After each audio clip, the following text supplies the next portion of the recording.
Bismillahirrahmanirrahim. Assalamualaikum warahmatullahi wabarakatuh. Alhamdulillah kita bisa dipertemukan kembali pada pembelajaran pendidikan agama Islam dan budi pekerti di kelas 4. Udah siap untuk belajar? Yuk kita posisikan dulu untuk rapi ya semuanya. Dan sebelum belajar kita baca doa dulu bersama-sama. Bismillahirrahmanirrahim. Rabbi zidni ilma warzuqni fahma. Allahumma faqihna fiddin wa 'allimna lit-ta'wil. Amin. Bismillahirrahmanirrahim. Alhamdulillahi rabbil alamin. Ar-Rahmanir-Rahim. Maliki yaumiddin. Iyyaka na'budu wa iyyaka nasta'in. Ihdinas siratal mustaqim. Siratal ladzina an'amta 'alaihim ghairil maghdubi 'alaihim waladdallin. Amin. Nah, sekarang disiapkan ya, dirapikan dan dikeluarkan buku-buku pelajarannya, buku LKS, buku tulisnya, pensil, dan peralatan untuk menulis. Udah siap? Udah rapi? Oke, sekarang kita untuk memasuki pembelajaran bab 4, yaitu mengenai bersih itu sehat. Ya, judulnya. Sebelum pembelajaran dimulai, yuk kita tepuk semangat dulu biar semuanya semangat. Tepuk semangat. Semangat.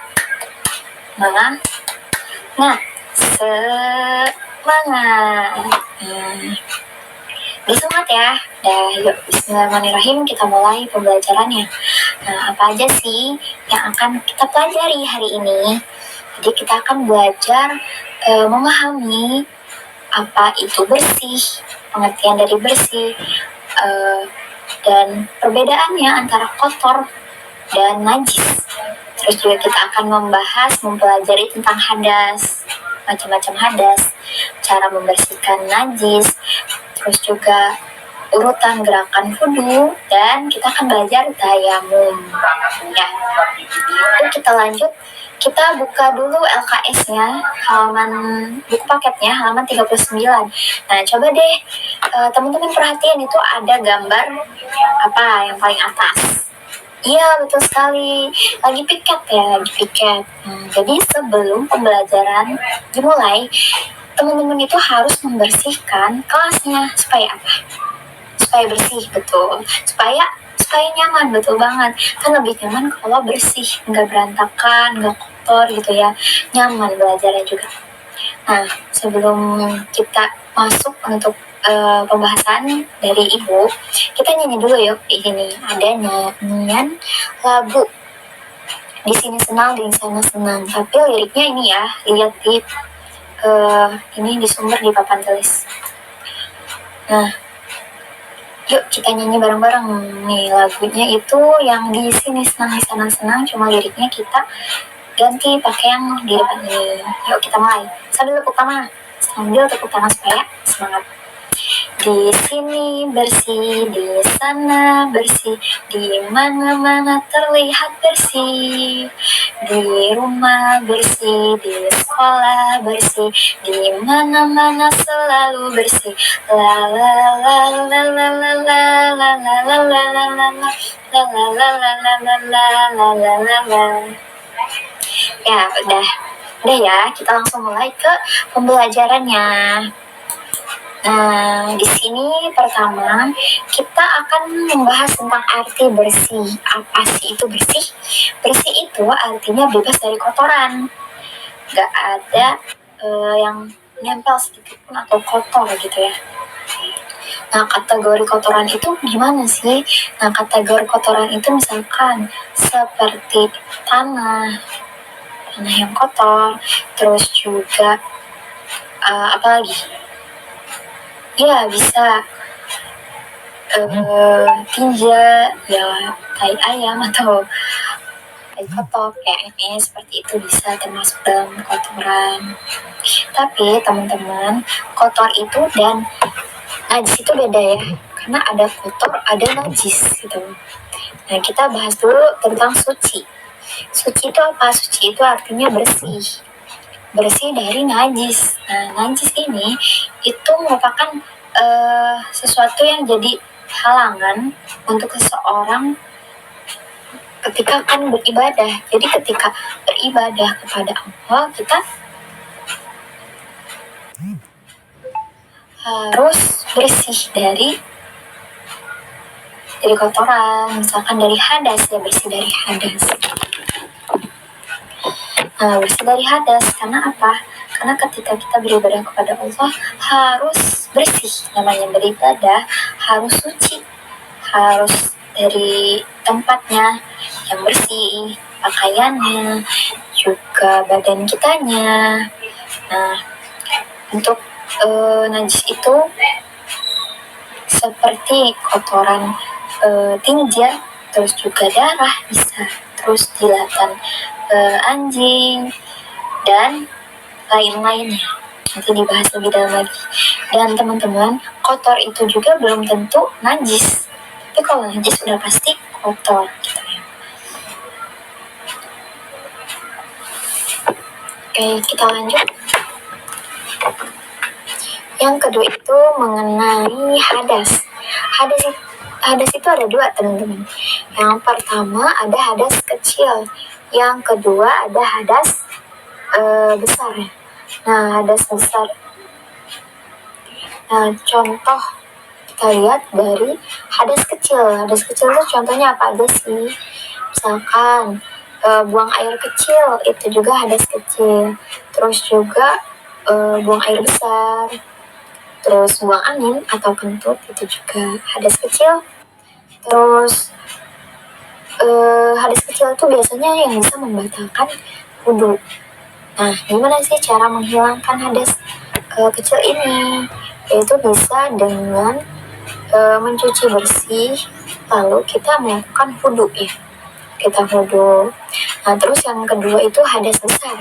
Nah, hadas besar ini seperti contohnya mimpi basah laki-laki bagi laki-laki dan haid untuk perempuan. Cara menghilangkannya yaitu dengan mandi, ya mandi besar atau juga tayamum jika tidak air.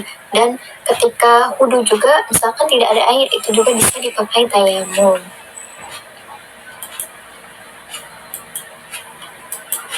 Lanjut, yaitu jika kita sholat, badan, pakaian, tempat kita itu tadi harus bersih dari kotoran, dari najis. Nah, seperti gambar yang teman-teman lihat di depan, itu ada seorang anak laki-laki lagi sholat. Nah, lihat dari pakaiannya bersih, ya, dari badannya juga harus bersih, tempatnya juga harus bersih, pakai sajadah. Nah, seperti itu. Lanjut, nah sekarang ke gerakan wudhu. Gerakan wudhu itu yang pertama apa teman-teman? Pertama dianjurkan untuk membasuh dua telapak tangan seperti ini. Jadi kalau wudhu itu harus di sela-selanya harus di kusuk-kusuk seperti ini. Ya, jadi air diambil, basuh kedua telapak tangan sampai ke pergelangan. Setelah itu apa? Setelah itu kumur-kumur. Kumur-kumur harus kumur-kumur, jangan cuma kayak memasukkan lalu langsung dibuang. Ini kumur-kumur, benar-benar kumur-kumur. Nah setelah itu apa? Kelewat. Setelah itu dianjurkan untuk membasuh rongga hidung dengan cara menghirup air. Nah ini bukan cuma membasuh ya teman-teman, tapi dihirup airnya, dimasukkan ke air, ke hidung. Nah jadi air dihirup, jadi kayak kita ngehirup udara, tapi di air kita ambil lalu dihirup lalu dibuang seperti itu. Disunahkan 3 kali ya, 3 kali. Selanjutnya yaitu diwajibkan membasuh muka dengan sempurna. Batasnya yaitu dari ujung dagu bawah tempat tumbuhnya rambut dan sampai kening. Jadi sebelum rambut ini, rambut kecil, dan membasuhnya, nah seperti ini, semuanya dibasuh, diusap, dan baca niat wudhu. Yuk kita baca bareng-bareng. Nawaitul wudu'a li raf'il hadasi lillahi ta'ala. Nah, terus selanjutnya diwajibkan juga membasuh dua tangan ya teman-teman, dari ujung jari hingga siku, sampai siku aja ya, sampai siku. Lebihkan boleh, agar lebih sempurna, tapi jangan sampai ke sini juga, jangan sampai ke atas juga, lebihkan dikit. Nah, seperti ini, dan dibasuh ya, basuh harus sampai siku atau lebih dikit juga boleh, asalkan jangan kurang.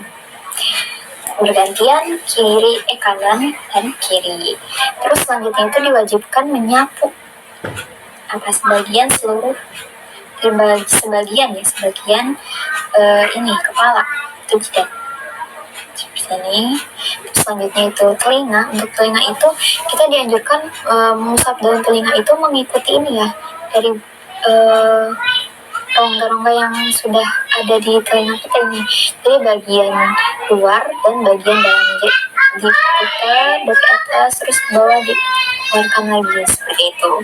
Terus kaki juga diwajibkan membasuhnya itu dari ujung kaki, telapak kaki sampai ke mata kaki, dilebihkan boleh, asalkan nggak usah lebih dari dengkulnya, itu terlalu berlebihan, dilebihkan sedikit boleh, asal sampai mata kaki. Nah, itu tentang wudhu, gerakan wudhu. Terus yuk kita belajar lagi tentang tayamum. Belajar tayamum. Nah, tayamum ini apa sih? Tayamum itu merupakan keringanan yang Allah berikan kepada orang-orang yang kesulitan mendapatkan air. Misalkan ketika kita mau sholat atau kita mau baca Quran, itu tuh nggak ada air gitu, dan susah untuk mencari air. Atau juga ketika misalkan kita sakit dan kata dokter gak boleh terkena air, misalkan kena cacar atau memang demam yang memang tidak boleh terkena air gitu sakitnya. Nah, maka tayamum ini bisa menjadi pengganti ketika wudhu dan mandi wajib. Gimana caranya? Dan di sini alasannya dulu ya, alasan diperbolehkannya tayamum. Yang pertama itu apabila tidak ada air. Kalau misalkan udah gak ada air, sudah cari-cari kemana air itu lagi kosong misalkan. Nah, tapi juga ketika mendapatkannya sedangkan sudah masuk waktunya sholat. Jadi misalkan azan zuhur, nah teman-teman mau sholat, tapi ketika sholat itu nggak ada air, ketika nyari-nyari di rumah tangga nggak ada air, pokoknya mencari-cari air tuh di sekitar desa misalkan nggak ketemu, ya udah itu boleh tayamum. Nah, kedua itu ketika sedang sakit, apabila terkena air bagian anggota wudhu akan malah menambah rasa sakit menurut keterangan dokter ya. Jadi ketika misalkan sakitnya cacar atau penyakit kulit yang gak boleh kena air, atau memang lagi demam, yang memang dokter itu menyarankan gak boleh kena air dulu ya. Nah, bisa diganti dengan tayamum.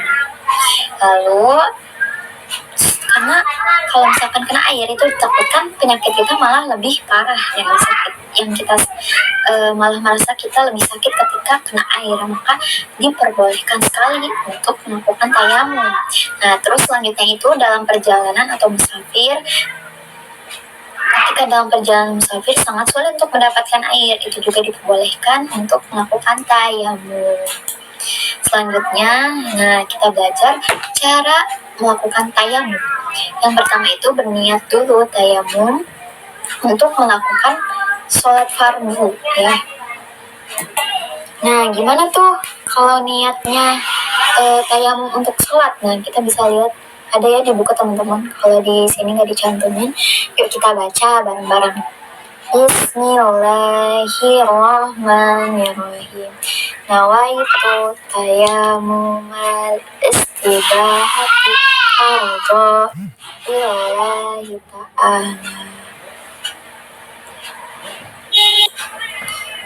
Nah, gimana untuk niatnya? Niat tayamum untuk sholat. Nah, di buku ada kan teman-teman, yuk kita baca bareng. Kita baca bareng-bareng.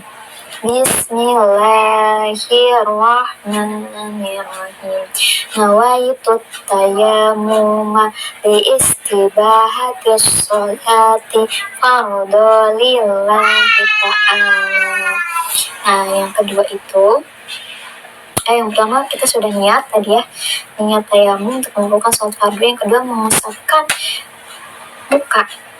muka dengan debu yang bersih. Nah, seperti ini ya, misalkan kita boleh di tembok kan ada debu ya pastinya. Misalkan ini tembok. Nah, kita ambil dulu seperti yang dilihat.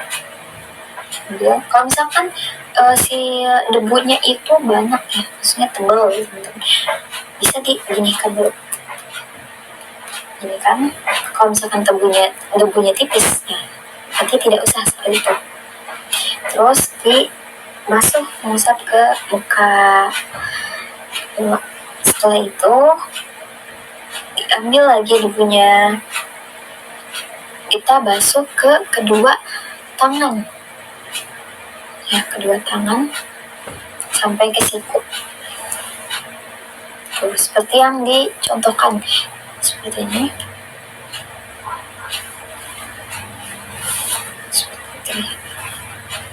Nah, kiri, kanan, dan kiri. Nah, seperti itu. Ketiga, mengusap dua tangan sampai siku dengan debu. Udah, jadi hanya muka dan bagian siku saja. Selanjutnya, nah, itu udah berkelompok ya. Oke, kita akan mulai untuk spin ini ya, giliran dulu siapa yang akan menjawab pertanyaan yang soal dari ibu. Nah, kita lanjut ya teman-teman. Jadi seperti yang kita lihat, sini akan membagi jadi 5 kelompok. Satu kelompoknya itu terdiri dari 4 orang. Ini duduknya sudah berkelompok ya bersama teman-teman kelompoknya. Sudah ada semua. Nah, sekarang kita spin dulu ya. Kita putar untuk menentukan kelompok mana nih yang akan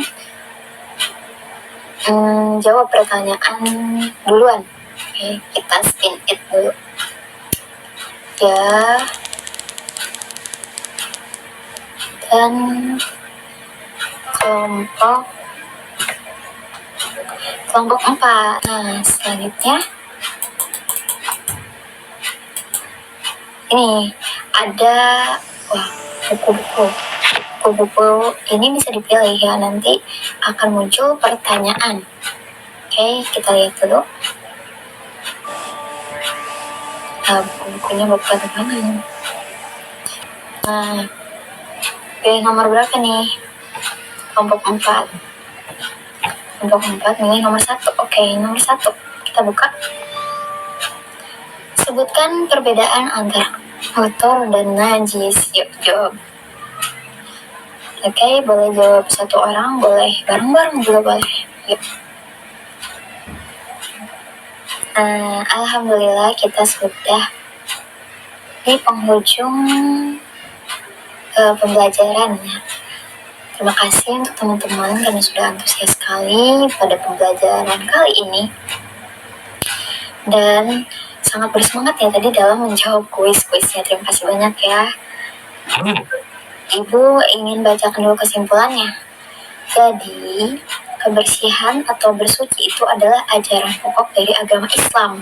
Orang Islam itu harus selalu bersih, selalu suci, apalagi kalau ketika melaksanakan beribadah kepada Allah, ketika sholat, ketika baca Quran, harus dalam keadaan suci. Nah, bersih itu artinya bebas dari kotoran, sedangkan suci itu artinya bebas dari najis. Istinja adalah salah satu cara membersihkan najis yang sering kita lakukan. Nah, terus hadas itu ada berapa? Tadi ada 2, yaitu hadas besar dan hadas kecil. Nah, hadas kecil itu dapat hilang dengan berwudu, sedangkan hadas besar itu akan hilang dengan cara mandi wajib ya, atau mandi junub. Dan membasuh anggota wudhu itu harus sempurna sesuai dengan batasnya, dan yang paling bagusnya itu juga tertib urutan-urutan gerakan wudhunya. Nah, terus tayamum juga berguna sebagai pengganti wudhu atau mandi besar karena sakit atau dalam menggunakan air, atau memang ketika tidak bisa menemukan air ya. Dan wudhu juga cara bersuci agar selalu bersih dan sehat. Nah, sudah kesimpulan, ibu akan memberikan reward atau hadiah untuk kelompok yang tadi benar menjawabnya, dan juga banyak ya. Ini kan setiap kelompok diberi kesempatan memilih 3 buku, 3 soal. Nah, yang dapat poinnya bintangnya 3 atau poinnya 100, jeng itu kelompok 2. Selamat kepada kelompok 2. Nanti akan ibu kasih hadiah setelah pembelajaran ini. Oke? Udah. Pembelajaran waktunya sudah habis ya. Pembelajaran kita tutup akhiri dengan hamdalah bersama-sama. Alhamdulillahirabbil alamin.